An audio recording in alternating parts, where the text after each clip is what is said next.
tiempo para hablar de economía en este fin de semana aquí en France 24 y para ello nos acompaña nuestra compañera Daniela Blandón. Bienvenida, Dani. Muchas gracias, Rodri.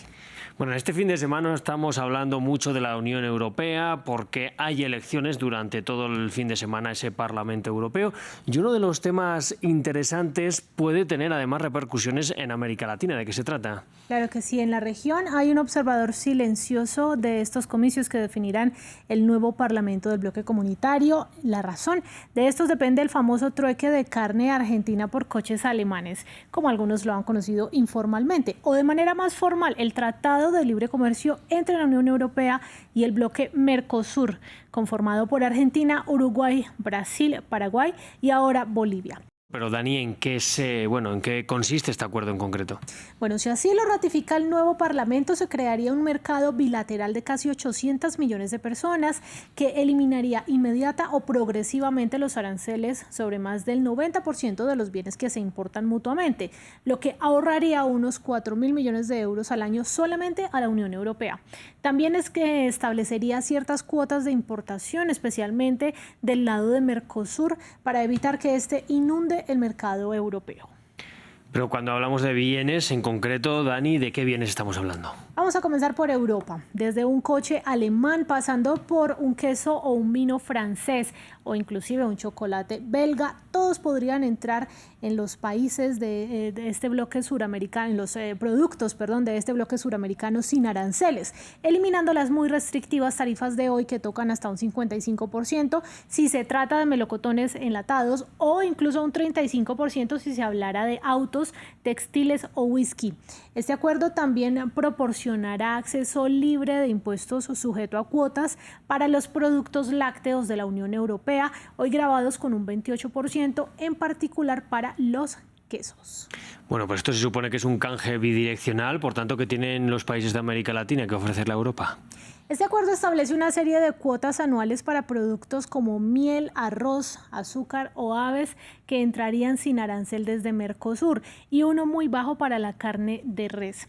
Suramérica ofrece sobre todo productos agrícolas, pues es una importante despensa de granos y de carne, por mencionar algunos de ellos, pero esto ha generado controversia porque los agricultores europeos dicen que no se les aplicarían las mismas exigencias en términos de salud y de medio ambiente. Consultamos con la docente Magdalena Vaz Vilicio, doctora en Relaciones Internacionales de la Universidad Nacional de La Plata de Argentina, sobre qué opinan los simpatizantes y los detractores de este pacto, y eso nos dijo. Los detractores del acuerdo, más que nada, dicen, bueno, los productos agrícolas del Mercosur van a ingresar y van a competir muy bien con los productos de la Unión Europea.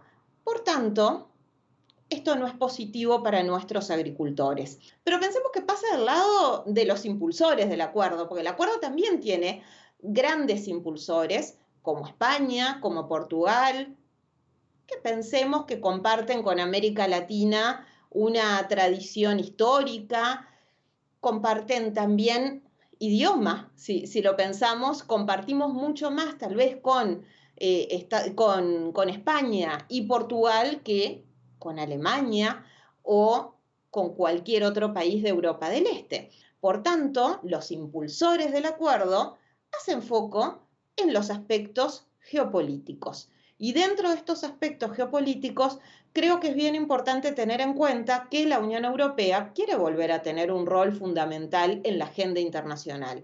Un rol que lo ha perdido, porque de hecho si miramos en cualquier país de Latinoamérica, vemos que se canaliza de manera muy clara la disputa por el poder global entre Estados Unidos y China. Y Dani, ya quisiera preguntarte en qué estado se encuentran las negociaciones. Bueno, ha completado 5 años en el tintero después de su firma, con serias preocupaciones, sobre todo del lado europeo, como lo decíamos, principalmente en lo que tiene que ver con las normas medioambientales para la producción de alimentos. Francia ha sido quizás el mayor opositor a que entre en vigencia tal y como está, contradiciendo a España y Alemania, que sí lo ven con buenos ojos, porque consideran que les permitiría reducir la dependencia de socios poco apetecidos como China o Rusia. Nuestra invitada, de hecho, nos explica cómo han cambiado las cosas desde la negociación hasta hoy.